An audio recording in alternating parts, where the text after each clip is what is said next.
El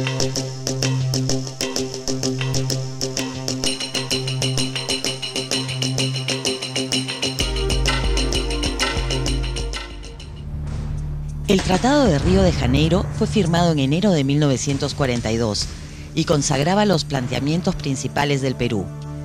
No fijaba la frontera en las pretensiones máximas del Perú, sino en la línea del statu quo. Sucede que las pretensiones máximas de ambos países eran excesivas. Por ello, había primado una división ecológica y económica. La línea del statu quo estaba fijada en el punto donde los ríos amazónicos, que corren desde el Ecuador al Marañón, se hacen navegables. Desde ahí se separan ambos países. La parte navegable es peruana y la sierra es ecuatoriana. Esta línea ya estaba fijada desde hacía 10 años, pero era informal. Ahora, con la guerra, quedó consagrada en un tratado internacional.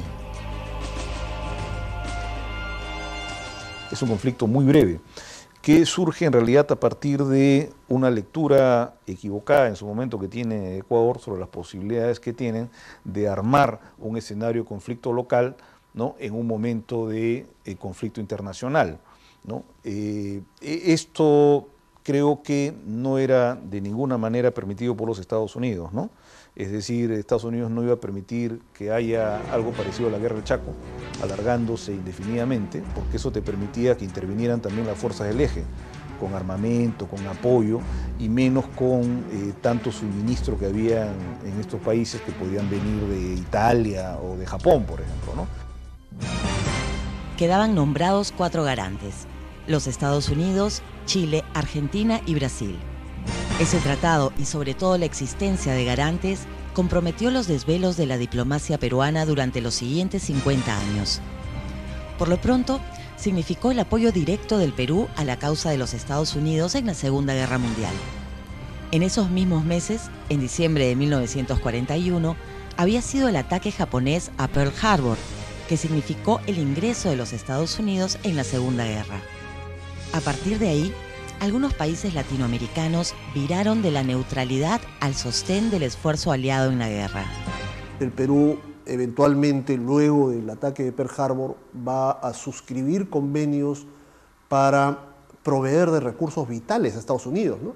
Una muestra de eso es la quinina. Cuando Estados Unidos se ve envuelto en la guerra en el Pacífico, uno de sus principales problemas son las enfermedades tropicales. Y la quinina, que es la corteza del árbol de la quina, aquel que está en nuestro escudo, el Perú se compromete pues a proveerlo, y lo proveemos, y hoy día la quina prácticamente no existe en el Perú porque fue arrasada durante la Segunda Guerra Mundial. Mientras la Argentina se mantuvo neutral una buena parte de la guerra, el Brasil, por el contrario, llegó a enviar tropas que combatieron en el frente italiano junto a los norteamericanos. En la reunión que hubo a principios del año 42 de los representantes de los Ministerios de Relaciones Exteriores, también reunidos en Río de Janeiro, a principios del año 42, no hubo una posición común de declarar la guerra a los países del eje.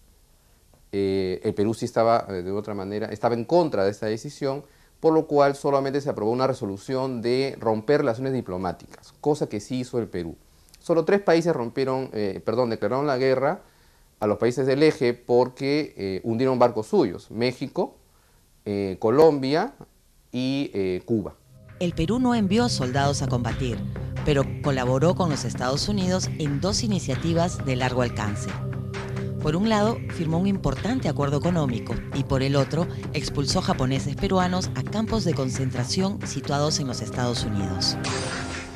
Si uno revisa cuál fue la posición del gobierno peruano frente a la Segunda Guerra Mundial, encuentra primero una posición de neutralidad hasta el año 42, de rompimiento de relaciones diplomáticas entre el 42 y el 44, y luego en el 44 de ruptura, en todo caso declaración de guerra, pero ya dentro de un contexto en el cual se estaba convocando una reunión en Washington para crear la ONU, la Organización de Naciones Unidas. Entonces, si el Perú no hubiera roto relaciones y luego declarado la guerra a los países del eje, se hubiera visto marginado de participar en esta importante institución internacional.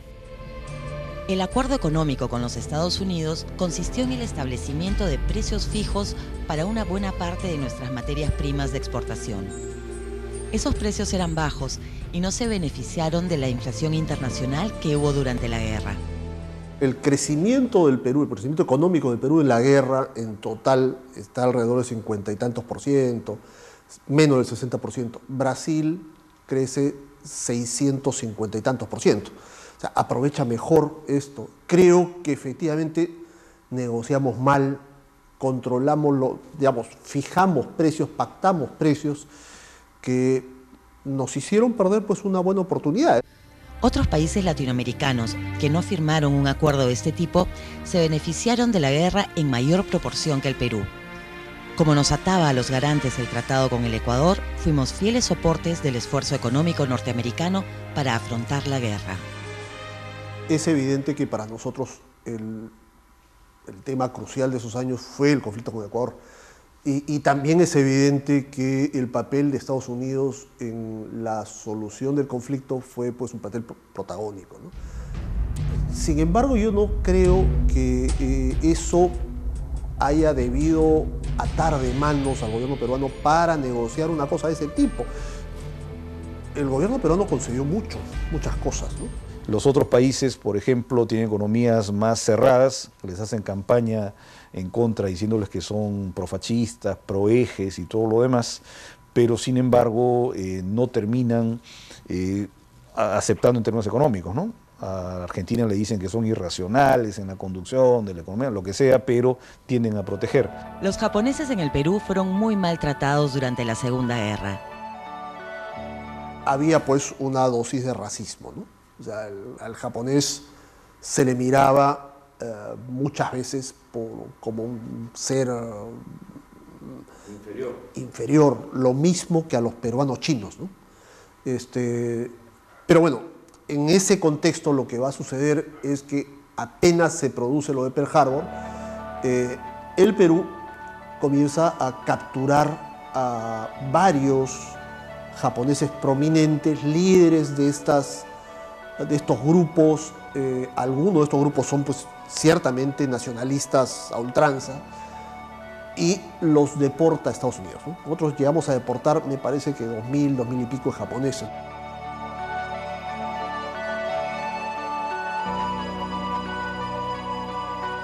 No solamente se peleaba con el Japón, sino también con Alemania y con Italia, y en ese sentido la postura del gobierno peruano frente a alemanes e italianos fue mucho más tolerante, y no se aplicó la misma postura o las mismas acciones discriminatorias que se aplicaron contra los japoneses. Es decir, que además de promover una política norteamericana de por sí abusiva, por otro lado, además fue una política discriminatoria. La migración internacional desde el Japón a varios países latinoamericanos se había iniciado al comenzar el siglo XX y no se había interrumpido desde entonces. El Perú era uno de los países que tenía un porcentaje mayor de esta migración japonesa en América Latina, y ya llevaban décadas instalados entre nosotros, habiendo procreado familias y conocido progreso económico. La cultura japonesa del ahorro y el trabajo esforzado se complementaba con instituciones de cooperación, como el pandero, por ejemplo, que habían cimentado el progreso económico de la colonia japonesa en el país. Por su parte, Japón tenía embajada en Lima y se habían fomentado instituciones sociales y económicas entre los inmigrantes japoneses. A diferencia de la inmigración original china, que fue solamente de varones, los japoneses habían llegado con sus familias y era un grupo emprendedor, aunque aún situado en la sociedad popular. Concentrados en algunos barrios de Lima, como La Victoria, por ejemplo, y en algunas provincias agrícolas costeras, como el Norte Chico y la Costa Norte, los peruanos japoneses habían avanzado bastante y su integración venía procesándose. Sin embargo, el gobierno peruano apresó y deportó a los Estados Unidos a un grupo de japoneses que estaban viviendo en el Perú y también a ciudadanos peruanos hijos de japoneses.